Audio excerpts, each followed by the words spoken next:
나는 이제 필요 없는 사람이 아닐까? 내 인생은 이제 내리막길 뿐이 아닐까? 행복? 그건 이미 지나간 것 아닐까? 만약 당신이 지금 고개를 끄덕이고 있다면 오늘 이 내용은 당신을 위한 것입니다. 우리는 왜 나이가 들수록 더 불행하다고 느낄까요? 당신은 젊었을 때보다 지금 더 많이 가지고 있습니다. 경험도, 지혜도, 돈도 더 있을 수 있습니다. 그런데 왜 더 불행하다고 느낍니까? 이유는 간단합니다. 당신이 잃어버린 것만 세고 있기 때문입니다. 젊음을 잃었다. 건강을 잃었다. 친구를 잃었다. 배우자를 잃었다. 당신의 시선은 온통 없는 것에 가 있습니다. 부처님께서 말씀하셨습니다. 집착하는 것에 고통이 있다. 당신이 고통스러운 이유는 나이가 들어서가 아닙니다. 젊어야 한다는 생각에 집착하고 있기 때문입니다. 건강해야 한다는 생각에 집착하고 있기 때문입니다. 예전처럼 살아야 한다는 생각에 집착하고 있기 때문입니다. 여기서 한번 생각해 보세요. 당신은 지금 무엇과 싸우고 있습니까? 세월입니까? 아닙니다. 당신은 현실과 싸우고 있는 겁니다. 지금의 나를 받아들이지 못하고 끊임없이 과거의 나를 그리워하며 살고 있는 겁니다. 그것이 당신을 불행하게 만듭니다. 저는 오늘 당신에게 단 한 가지만 말씀드리고 싶습니다. 행복은 더 갖는 데 있지 않습니다. 행복은 덜 두려워하는 데 있습니다. 70세 되신 한 보살님이 제게 이런 말씀을 하셨습니다. 스님, 우리 아파트 옆집 할머니는 손주가 5이에요. 명절 때마다 집이 시끌벅적해요. 그런데 우리 아들은 결혼도 안 했어요. 제가 뭘 잘못한 걸까요? 여러분, 이 보살님의 불행은 무엇입니까? 아들이 결혼을 안 한 것입니까? 아닙니다. 옆집과 비교하고 있는 것입니다. 부처님께서 말씀하셨습니다. 남과 자신을 비교하는 자는 평생 평화를 얻지 못한다. 당신은 지금 누구와 당신을 비교하고 있습니까? 젊은 사람들과 비교하고 있습니까? 친구와 비교하고 있습니까? 예전의 당신과 비교하고 있습니까? 그 비교가 당신을 죽이고 있습니다. 이것을 들으십시오. 저는 작년 겨울 어떤 할아버지를 만났습니다. 81살. 혼자 사십니다. 자식은 미국에 있습니다. 1년에 한 번 옵니다. 그런데 이 할아버지는 늘 웃고 계셨습니다. 제가 물었습니다. 거사님, 외롭지 않으십니까? 할아버지는 이렇게 대답하셨습니다. 외롭지요. 그런데 스님, 제가 깨달은 게 있어요. 외로움은 나쁜 게 아니더라고요. 외로움 덕분에 저는 지금 이 순간을 더 깊이 느낄 수 있어요. 아침 햇살이 들어올 때, 새소리가 들릴 때, 그게 얼마나 고마운지 몰라요. 사람이 많을 때는 몰랐거든요. 여러분, 이 할아버지는 외로움을 적으로 보지 않았습니다. 선생님으로 본 겁니다. 외로움이 그를 더 깊은 곳으로 데려간 겁니다. 당신의 고통도 마찬가지입니다. 그것은 당신을 무너뜨리려는 게 아닙니다. 당신을 깨우려는 겁니다. 어느 마을에 75살 노인이 살았습니다. 그는 매일 아침 일어나면 이렇게 생각했습니다. 오늘이 마지막 날일지도 모른다. 그래서 그는 집을 깨끗이 청소했습니다. 옷을 단정히 입었습니다. 이웃에게 먼저 인사했습니다. 밥을 먹을 때는 한 숟가락 한 숟가락 감사하며 먹었습니다. 그렇게 10년이 지났습니다. 노인은 여전히 살아 있었습니다. 이웃 사람들이 물었습니다. 어르신, 매일 마지막 날처럼 사신다면서요? 피곤하지 않으세요? 노인은 웃으며 말했습니다. 피곤하기는요. 이렇게 사니까 하루하루가 너무 소중해요. 오늘 아침 햇살이 얼마나 따뜻한지, 손주 목소리가 얼마나 예쁜지 전에는 몰랐는데 이제는 다 보여요. 사람들이 다시 물었습니다. 그럼 죽음이 두렵지 않으세요? 노인은 고개를 저었습니다. 매일 마지막처럼 살았는데 뭐가 두렵겠어요. 저는 이미 매일 죽었다 살아난 사람이에요. 그 노인은 90세까지 살았습니다. 죽는 날까지 웃으며 살았습니다. 여러분, 이 이야기가 무엇을 말합니까? 행복은 오래 사는 데 있지 않습니다. 지금을 깊이 사는 데 있습니다. 당신은 지금 과거에 살고 있습니까? 미래에 살고 있습니까? 아니면 지금에 살고 있습니까? 부처님께서 말씀하셨습니다. 과거는 이미 갔고 미래는 아직 오지 않았다. 오직 현재만이 우리의 것이다. 당신에게 남은 시간이 10년이든 20년이든 그것은 중요하지 않습니다. 중요한 것은 오늘 당신이 어떻게 살았느냐입니다. 부처님, 그럼 어떻게 살아야 합니까? 많은 분들이 물어봅니다. 부처님께서 말씀해 주십니다. 비우십시오. 무엇을요? 두려움을 비우십시오. 당신이 지금 무겁게 느껴지는 이유는 너무 많은 두려움을 안고 살기 때문입니다. 죽으면 어쩌지? 아프면 어쩌지? 혼자 남으면 어쩌지? 돈이 떨어지면 어쩌지? 여기서 한번 생각해 보세요. 그 두려움이 실제로 일어난 적이 있습니까? 대부분은 일어나지 않습니다. 당신은 일어나지도 않은 일 때문에 현재를 잃어버리고 있는 겁니다. 부처님께서 말씀하셨습니다. 우리의 고통 대부분은 상상에서 온다. 맞습니다. 당신의 고통은 현실이 아니라 생각 속에 있습니다. 그럼 어떻게 해야 합니까? 첫째, 호흡을 관찰하십시오. 지금 당장 해보세요. 숨이 들어옵니다. 숨이 나갑니다. 그것만 느껴보세요. 들숨 날숨 이렇게 10번만 해보세요. 어떻습니까? 조금 마음이 가라앉지 않습니까? 이것이 바로 지금으로 돌아오는 방법입니다. 둘째, 감사 3가지를 말하십시오. 매일 아침 일어나면 감사한 것 3가지를 소리내어 말해보세요. 오늘도 눈을 떴다. 감사합니다. 따뜻한 물로 세수할 수 있다. 감사합니다. 아침 햇살이 들어온다. 감사합니다. 이렇게 시작하면 당신의 하루가 달라집니다. 불평으로 시작하면 불평으로 끝나고 감사로 시작하면 감사로 끝납니다. 셋째, 지금 이 순간 무엇을 하고 있는지 자각하십시오. 밥을 먹으면 밥 먹는 것에 집중하세요. 걸으면 걷는 것에 집중하세요. 텔레비전을 보면서 휴대폰을 보고 휴대폰을 보면서 걱정하고 걱정하면서 밥을 먹는 식으로 살지 마세요. 한 번에 한 가지만 하세요. 그것이 마음을 비우는 길입니다. 부처님, 그런데 사람 관계는 어떻게 해야 합니까? 많은 어르신들이 이 문제로 고통받습니다. 자식 때문에, 친구 때문에, 형제 때문에. 제가 말씀드립니다. 당신 인생에 필요 없는 사람이 있습니다. 그 사람을 놓아주십시오. 그게 무슨 말씀이세요? 가족인데 어떻게 놓아줍니까? 아닙니다. 놓아준다는 것은 연을 끊는 게 아닙니다. 기대를 놓는 겁니다. 당신이 고통스러운 이유는 자식이 효도하지 않아서가 아닙니다. 자식은 효도해야 한다는 기대 때문입니다. 당신이 외로운 이유는 친구가 전화하지 않아서가 아닙니다. 친구는 연락해야 한다는 기대 때문입니다. 부처님께서 말씀하셨습니다.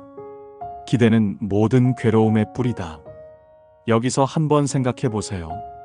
당신은 지금 누구에게 기대하고 있습니까? 자식입니까? 친구입니까? 배우자입니까?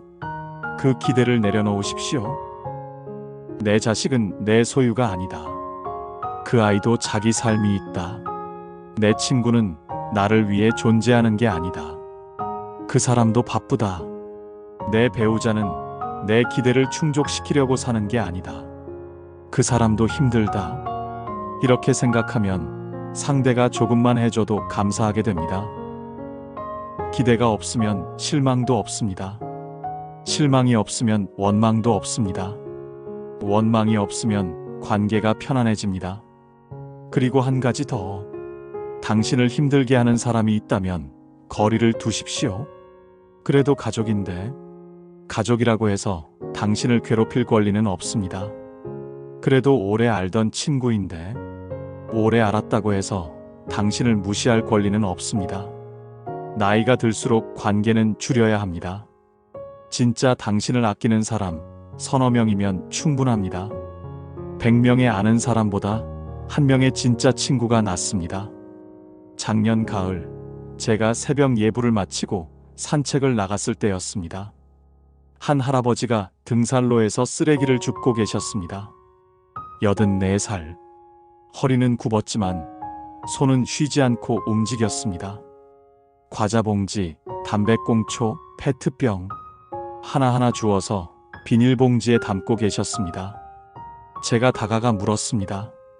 거사님, 매일 이렇게 하십니까? 할아버지는 땀을 닦으며 웃었습니다. 네, 스님. 3년째 하고 있어요. 힘들지 않으십니까? 그때 할아버지가 하신 말씀을 저는 잊을 수가 없습니다. 스님, 저는 3년 전에 아내를 떠나보냈어요. 53년을 같이 살았는데 그 사람이 가니까 저도 따라 죽고 싶더라고요. 할아버지의 목소리가 잠시 떨렸습니다. 그래서 한 달 내내 집에만 있었어요. 밥도 안 먹고 씻지도 않고 그냥 아내 사진만 보고 있었죠. 그런데 어느 날 창문을 열었더니 햇살이 들어오더군요. 그 햇살이 아내 사진을 비췄어요. 그 순간 생각했죠. 아, 저 사람이라면 나보고 뭐라고 했을까? 그 사람은 항상 제게 말했거든요. 당신 쓸모없이 놀지 말고 뭐라도 해. 그래서 밖에 나왔어요. 처음엔 그냥 걷기만 했어요. 그런데 길에 쓰레기가 보이더라고요. 주워야겠다는 생각이 들었어요. 주우니까 길이 깨끗해지더군요. 그게 좋았어요. 할아버지는 잠시 말을 멈췄다가 다시 말했습니다. 스님, 이거 아세요? 제가 쓰레기를 주울 때마다 제 안에 있는 쓰레기도 같이 버려지는 것 같아요. 원망, 슬픔, 외로움 그런 것들이요. 이제는 아침에 눈 뜨면 기대가 돼요. 오늘은 또 무슨 쓰레기가 있을까? 이상하죠? 쓰레기를 주우러 가는 게 즐겁다니. 그리고 요즘은 등산객들이 저를 알아봐요. 아, 쓰레기 주우시는 할아버지다 하면서 인사해요. 어떤 젊은 친구는 자기가 먹던 과자 봉지를 쓰레기통에 버리더니 제게 엄지척을 하더라고요. 할아버지는 눈가에 눈물을 글썽이며 말했습니다. 스님, 아내가 떠났을 때는 제 인생도 끝난 줄 알았어요. 그런데 아니더라고요. 인생은 끝난 게 아니라 다른 방식으로 시작된 거더라고요. 그날 이후로 저는 그 할아버지를 볼 때마다 합장을 합니다. 그분은 쓰레기를 줍는 게 아닙니다. 세상을 정화하고 계신 겁니다. 그리고 무엇보다 자기 자신을 정화하고 계신 겁니다. 여러분, 이 할아버지는 아내를 잃었습니다. 하지만 자기 자신을 찾았습니다. 부처님께서 말씀하셨습니다. 고통은 변화를 위한 초대장이다. 당신도 지금 고통 속에 있다면 그것은 당신을 무너뜨리려는 게 아닙니다. 당신을 새롭게 만들려는 겁니다. 그 초대에 응답하십시오. 작은 것부터 시작하십시오. 쓰레기를 줍는 것처럼 아주 작은 것. 그 작은 것이 당신을 살립니다. 지금까지 우리는 밖을 보았습니다. 이제 안을 봐야 합니다. 당신 자신을 봐야 합니다. 당신은 평생 누군가를 위해 살았습니다. 부모를 위해, 자식을 위해, 배우자를 위해, 직장을 위해. 그런데 정작 나 자신을 위해서는 살지 못했습니다. 이제는 당신을 위해 살 때입니다. 그런데 스님, 이 나이에 뭘 해야 할지 모르겠어요. 당신이 진짜 원하는 게 뭡니까? 조용한 아침입니까? 친구와의 수다입니까? 책 읽는 시간입니까? 산책입니까? 그것을 하십시오. 그런 게 의미가 있나요? 의미는 당신이 부여하는 겁니다. 당신이 좋으면 그게 의미입니다. 남들이 대단하다고 인정하는 것만 의미 있는 게 아닙니다. 부처님께서 말씀하셨습니다. 자기 자신을 사랑하는 사람이 다른 이도 사랑할 수 있다. 당신이 당신을 사랑하지 않는데 누가 당신을 사랑하겠습니까? 지금 당장 거울을 보십시오. 그리고 말하십시오. 수고했어. 여기까지 오느라 정말 수고했어. 처음에는 어색할 겁니다. 부끄러울 수도 있습니다. 하지만 해보십시오. 당신은 평생 남들에게 칭찬받으려고 살았습니다. 이제는 스스로에게 칭찬하십시오. 오늘도 잘했어. 괜찮아. 충분해. 나는 가치 있는 사람이야. 이것이 자기 자비입니다. 자기 연민이 아닙니다. 자기 연민은 나는 불쌍해입니다. 자기 자비는 나는 소중해입니다. 차이가 보입니까? 연민은 당신을 약하게 만듭니다. 자비는 당신을 강하게 만듭니다. 이제 실제로 무엇을 할지 말씀드리겠습니다. 첫째, 아침 의식을 만드십시오. 매일 아침 일어나면 침대에서 일어나기 전에 3분만 가만히 있으십시오. 눈을 감고 호흡을 느끼십시오. 그리고 말하십시오. 오늘도 하루를 주셔서 감사합니다. 그리고 오늘 하루 어떻게 살지 의도를 정하십시오. 오늘은 화내지 않겠다. 오늘은 누군가에게 친절하겠다. 오늘은 나를 사랑하겠다. 이렇게 시작하면 하루가 다릅니다. 둘째, 하루에 한 가지만 집중하십시오. 나이가 들면 한 번에 많은 것을 할 수 없습니다. 그럴 필요도 없습니다. 오늘은 산책, 내일은 전화, 모레는 청소. 하루에 한 가지씩만 하십시오. 그것을 천천히, 온전히 하십시오. 그러면 성취감이 생깁니다. 셋째, 저녁에 감사일기를 쓰십시오. 긴 글이 아닙니다. 한 줄이면 됩니다. 오늘 햇살이 따뜻했다. 오늘 이웃이 웃어주었다. 오늘 밥이 맛있었다. 이렇게 한 줄씩 쓰다 보면 당신의 시선이 바뀝니다. 없는 것이 아니라 있는 것이 보이기 시작합니다. 넷째, 일주일에 한 번 자기 자신과 데이트하십시오. 혼자 카페에 가십시오. 혼자 영화를 보십시오. 혼자 산에 가십시오. 처음에는 어색합니다. 하지만 곧 깨닫게 됩니다. 혼자도 괜찮구나. 혼자 있는 시간이 즐겁구나. 외로움과 고독은 다릅니다. 외로움은 누군가를 원하는 것이고, 고독은 나를 만나는 것입니다. 고독을 즐기십시오. 다섯째, 한 달에 한 번 낯선 것을 해보십시오. 새로운 음식을 먹어도 좋고, 새로운 길을 걸어도 좋고, 새로운 사람을 만나도 좋습니다. 당신의 뇌는 새로운 경험을 원합니다. 매일 똑같은 삶은 뇌를 늙게 만듭니다. 작은 변화가 당신을 젊게 만듭니다. 제가 오늘 하고 싶은 말은 간단합니다. 행복은 더 갖는 것이 아닙니다. 행복은 덜 두려워하는 것입니다. 당신이 두려워하는 것이 무엇입니까? 죽음입니까? 죽음은 끝이 아닙니다. 부처님께서 말씀하셨습니다. 생명은 계속된다. 다만 형태가 바뀔 뿐이다. 당신이 이 몸을 벗으면 또 다른 형태로 존재합니다. 두려워할 것이 없습니다. 질병입니까?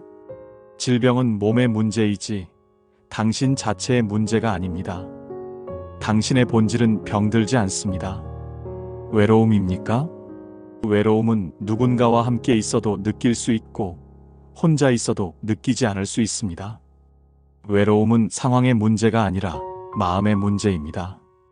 당신이 당신과 친해지면 외롭지 않습니다. 가난입니까? 가난은 돈이 없는 게 아니라 만족을 모르는 것입니다. 적게 가지고도 만족하면 당신은 부자입니다. 부처님께서 말씀하셨습니다. 만족을 아는 자가 가장 부유하다. 여기서 한번 생각해 보세요. 당신은 이미 충분히 가지고 있습니다. 숨 쉴 수 있고, 볼 수 있고, 들을 수 있고, 걸을 수 있습니다. 이것만으로도 기적입니다. 병원에 가보십시오. 이것조차 못하는 사람이 얼마나 많은지. 당신은 이미 축복받은 사람입니다. 다만 그것을 보지 못했을 뿐입니다. 나이 든다는 것은 잃는 게 아닙니다. 얻는 겁니다. 지혜를 얻고 평화를 얻고 자유를 얻습니다. 젊을 때는 남의 눈치를 보며 살았지만 이제는 당신 마음대로 살 수 있습니다. 젊을 때는 욕심이 많아 괴로웠지만 이제는 내려놓을 줄 알기에 편안합니다. 젊을 때는 미래를 걱정했지만 이제는 지금을 살 수 있습니다. 이것이 나이 들매 선물입니다. 당신은 지금 인생에서 가장 아름다운 계절에 있습니다. 가을입니다. 열매가 익는 계절입니다. 당신의 삶이 무르익고 있습니다. 제가 마지막으로 드리고 싶은 말씀이 있습니다. 당신은 혼자가 아닙니다. 부처님께서 항상 당신과 함께 하십니다. 당신의 호흡 속에, 당신의 걸음 속에, 당신의 미소 속에, 그리고 이 세상 어딘가에는 당신처럼 외롭고 힘든 사람이 있습니다. 당신이 이겨내면 그 사람에게도 희망이 됩니다. 당신이 행복하면 그 행복이 퍼져나갑니다. 그러니 포기하지 마십시오. 당신의 남은 인생은 아직 쓰이지 않은 백지입니다. 그 위에 무엇을 쓸지는 당신이 정합니다. 원망을 쓸 수도 있고 감사를 쓸 수도 있습니다. 두려움을 쓸 수도 있고 사랑을 쓸 수도 있습니다. 선택은 당신의 것입니다.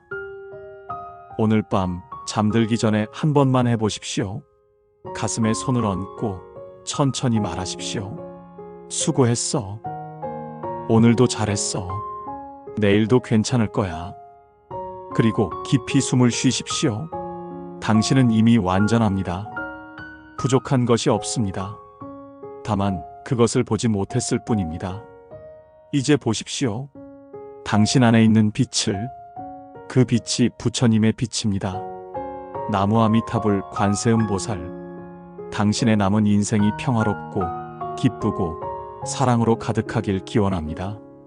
오늘 이 법문이 조금이라도 위로가 되었다면 구독과 좋아요로 더 많은 분들과 나눠주십시오. 당신의 작은 클릭 하나가 누군가에게는 큰 희망이 될 수 있습니다.